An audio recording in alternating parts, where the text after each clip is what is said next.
Most welcome to Storytime YouTube channel. Don't forget like, share and subscribe.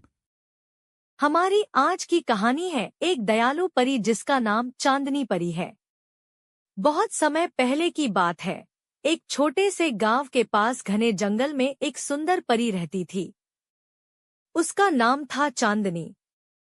चांदनी के पास जादुई शक्तियां थी, लेकिन वह हमेशा अपनी शक्तियों का इस्तेमाल केवल दूसरों की मदद करने के लिए करती थी। उस गांव में एक गरीब किसान रमेश अपनी छोटी बेटी गुड़िया के साथ रहता था। गुड़िया बहुत प्यारी और होशियार थी, लेकिन वह बीमार हो गई थी। रमेश के पास इतना पैसा नहीं था कि वह उसकी दवा खरीद सके। वह बहुत परेशान था और हर रोज भगवान से प्रार्थना करता था। एक दिन रमेश जंगल में लकड़ी काटने गया। तभी उसने देखा कि एक पेड़ के नीचे एक चमकदार रोशनी हो रही है। वह पास गया और देखा कि चांदनी परी वहां बैठी थी।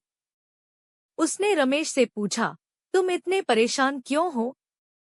रमेश ने अपनी बेटी की बीमारी के बारे में सब कुछ बता दिया। चांदनी ने उसकी परेशानी को समझा और अपने जादुई पंखों को हिलाया।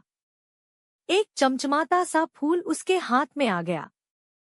उसने वह फूल रमेश को दिया और कहा, इस फूल का रस अपनी बेटी को पिलाना, वह जल्द ही ठीक हो जाएगी।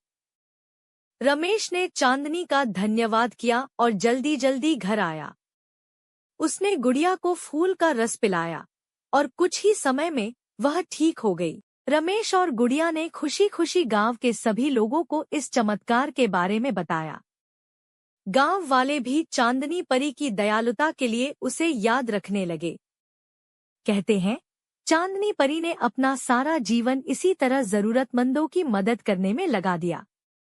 और इस तरह चांदनी परी की कहानी पूरे गांव और आसपास के इलाकों में प्रसिद्ध हो गई।